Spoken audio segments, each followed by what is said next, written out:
الحياة لا تعطينا كل ما نحب، ولكن القناعة تعطينا كل الحياة. اللهم ارزقنا القناعة والرضا بما أقسمت لنا، واجعلنا من الشاكرين الذاكرين لنعمك، آمين رب العالمين. السلام عليكم، ان شاء الله تكونوا بخير وصحة جيدة. وقبل ما نبداو في هذا الفيديو نصلوا ونسلموا على سيدنا الحبيب المصطفى عليه افضل الصلاة وسلام.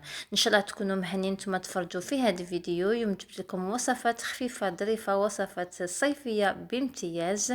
جبت لنا هنا درنا تونة اللي راهي متوفرة، راهو وقتها يعني اللي يحب يستغلها يشي على قد يعني وش يسحق، على حسب المقدور تاع كل واحد. ودرت معها هاد الأومليت، أو فروماج ولا بيض بالجبن، طريقة يعني سهلة درتها يعني مرافقة لهاد التونة.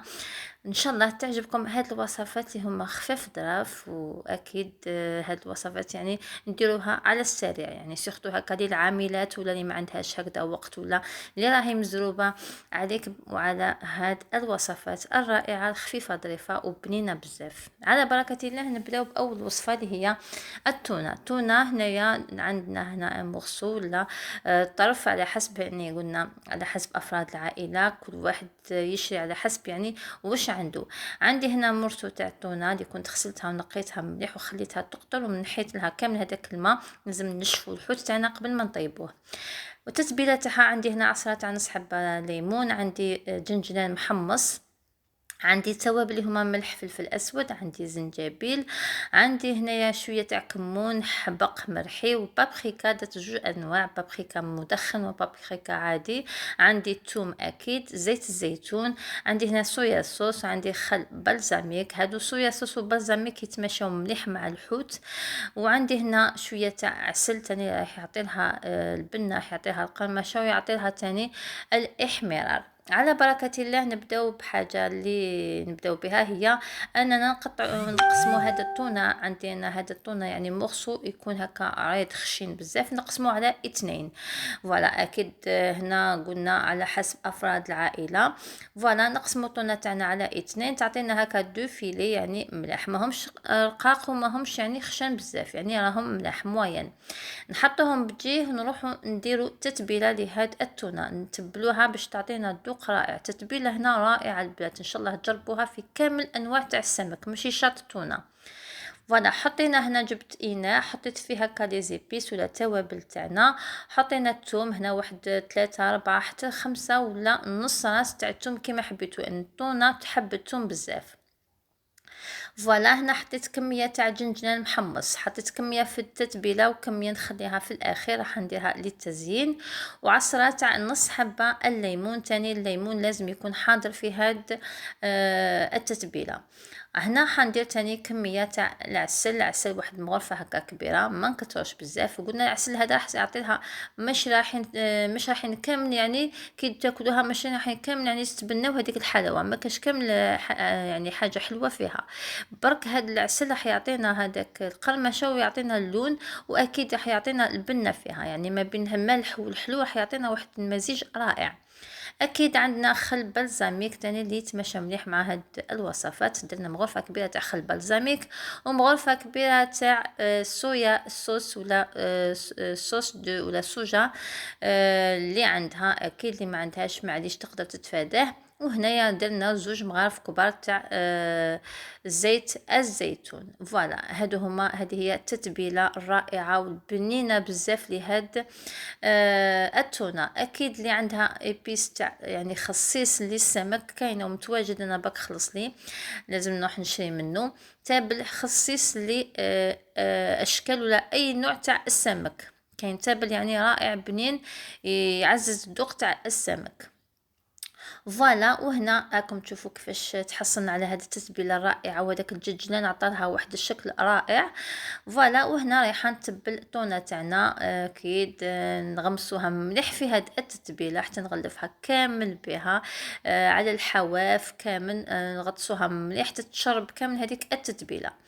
اكيد ما حيش نطيبوها هكذا على السريع، ما نطيبوهاش ديريكتومون، لازم نخلوها هكا تريح، يعني اللي ما هيش مزروبه على الاقل نص ساعه تريح تريح في الثلاجة قبل ما نطيبوها، هكا باش تتشرب لنا كامل هذوك التوابل والبنة اللي كاين في هاد التتبيله. فوالا بعد ما غمستهم هكذا مليح كما راكم تشوفوا، نخلوهم يتشربوا مليح بهذه الطريقه. فوالا ونغطوهم كما قلت لكم، تقدروا ديروا اي نوع تاع السمك يعني بنفس الطريقه راح تحصلوا على نفس النتيجه. اكيد كل سمك عنده البنه تاعو اكيد. فوالا هنا بعد ما كملت غمست مليح هذاك التونه في هاد التتبيله، رايحه نغطيها ونخليها هكا في الثلاجه المومون اللي رايحين نطيبوها نخرجوها. فوالا ان شاء الله تعجبكم الوصفه. وصفه يعني سهله خفيفه على السريع، سورتو هكا يعني اللي عندها هكا شغالات واللي عندها هكا ما عندهاش وقت، ولا اللي دارت هكا شغل تاع الدار مع تنظيف وتنظيم، تعيا عليك وعلى هاد الوصفه اللي هي سهله. خلاص ديريها هي الاولى وحطيها في الثلاجه ونسي عليها كي يلحق وقت العشاء ولا حتجبديها طيبيها بكل بساطه. قلنا نروحو نديرو اومليت ولا بيض، طريقه سهله. هنا درت 2 حبات بيض هنا يعني على حسب افراد العائله اكيد. درنا هنايا ملح روحوا غير بالعقل معاه باش ما تجيكمش مالحه. هنا درنا فلفل ابيض من الاحسن، وهنا درت تاني كركم هذا للون باش نتحصل على هذاك اللون الرائع، واكيد كركم تاني راهو بنين. هنا درت تاني تابل تاع الدجاج باش نعطي لها هكا الذوق، يعني اومليت ما تجيناش هكا صامطه ما فيها حتى بنه. وهذا التابل تاع الجبن اللي هو تاني رائع وبنين بزاف. نخلط مليح هاد البيض مع هاد التوابل حتى تولينا هكا كوم اون موس. هنا زدت لها واحد مغرفه صغيره تاع قهوه ماشي معمره، تاع خميره خميره كيميائيه ولا خميره تاع الحلوه هكا باش تجينا خفيفه. نزيد هكا نخلطها خلطه خفيفه ونتحصلوا على اومليت رايحين نطيبوها مع بعض. هنا راح نطيب يعني اومليت وميم طون راح نطيب معكم تونه هكا نطيبهم في بعضهم في نفس الوقت باش يوجدوا معنا في نفس الوقت، هكا نتناولهم في نفس الحراره. حطيت كميه تاع زيت الزيتون من احسن كميه، ما نديروش حاجه كبيره، واحد 2 مغارف هكذا كبار. بعد ما تسخن لازم تسخن الزيت ويسخن المقله تاعي باش نهبط لومليت تاعي. فوالا هبط كامل هذاك الخليط تاع البيض. فوالا ونخلوها هكا حتى يعني تتلم وجينا هكا طبقه من تحت تكون طيبه باش نقدروا يعني نحشوها ونقلبوها. نغطيها ونخليها طيب بعقلها، النار تكون قليله. في نفس الوقت درت مقله فيها شويه زبده وشويه زيت، رايحه نطيب هذيك التونه. شوفوا هنايا شوفوا ديك التتبيله راهي تشربت كامله. راكم شفتوا في الاول الصحن كان يعني معمر بهذاك السائل تاع التتبيله، راكم تشوفوا هنايا بخاسك يعني شربها كامل. فوالا نخليها هكا طيب. اكيد هنا تاني نغلقوا عليها نخليوها طيب واحد 5 دقائق ولا 4 دقائق من كل جهه. اكيد النار تكون متوسطه، ما تكونش قليله وما تكونش عاليه.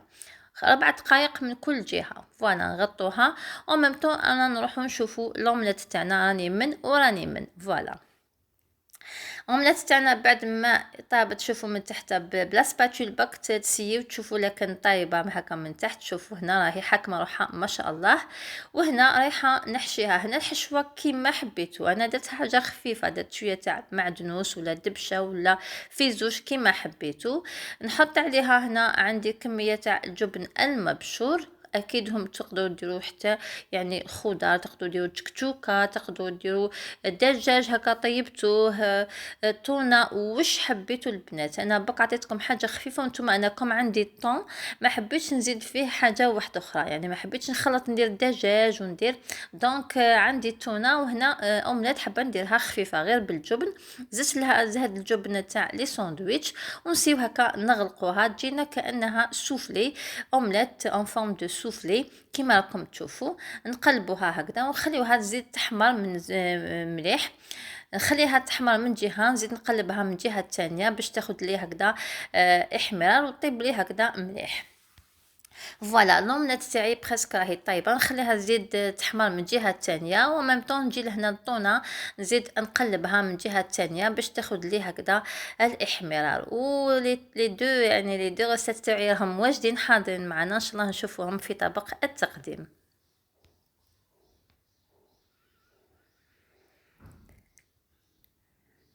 فوالا كانت هذه هي الوصفة تاعي ولا زوج وصفات خفاف ظراف الطونة تاعي. بعد ما طيبتها حطيتها هكا في الصحن، درت عليها هذاك الصوص اللي قعدت لي اكيد نستغلوها، صوصة رائعة حطيتها هكا من الفوق باش هكداك يعني تجينا مشمخة ما تجيناش ناشفة، مع برج ولا نصف حبة تاع الليمون اللي نقدروا نعصروها بعد ما ناكلوها، شوية تاع معدنوس ونتحصلوا على احلى تونة. واومليت تاعنا شوفوا كيفاش قسمتها على تنين، شوفوا كيفاش راهي ما شاء الله هذاك الجبن راهو يسيل ما بين في يعني في الوسط. زينتها تاني هكا بشويه تاع الجبن المبشور، شويه تاع معدنوس، تقدروا ديروا حتى زيت زيتون هكا من الفوق كما حبيتوا. فوالا شوفوا كيفاش راهي ما شاء الله تشهي، شهيتكم في الجنه البنات. تقدروا ديروا هذا النوع تاع اومليت يعني كما قلت لكم يعني بلا ما ديروا اي حاجه معاها غير هي وشلاضه، تحشيوها بالشي اللي عندكم البنات، يعني نفس الطريقه تقدروا تحشوها هكا بالدجاج بتكتوكه بالشي اللي عندكم، تحصلوا على احلى اومليت يعني محشيه بهذه الطريقه. ان شاء الله تعجبكم الطريقه وديروها ليمالا. والطونه تاعنا اللي طاب بهذه الطريقه، شوفوا داك العسل كي درنا العسل عطانا هذا اللون اللي هو رائع بنين بزاف، يعطينا شويه هذيك القرمشه اللي تجي هكا من الفوق. راح نقسم معكم باش تشوفوا القوام تاع هذه الطونه كيفاش طابت، شوفوا كيفاش راهي ماهيش كامل يعني ناشفه ما شاء الله. شوفوا ان شاء الله تعجبكم، شهيتكم في الجنة البنات، تسمحوا لي لا شهيتكم، ان شاء الله يعني تعجبكم هذه الوصفات، نقول لكم تهلاو في روحكم في صحتكم. ما تنسونيش في اللايكات وتشجيعاتكم الرائعه المحفزه، واكيد البارطاج هكا باش تعم الفائده. السلام عليكم، نخليكم مع هاد اللقطات.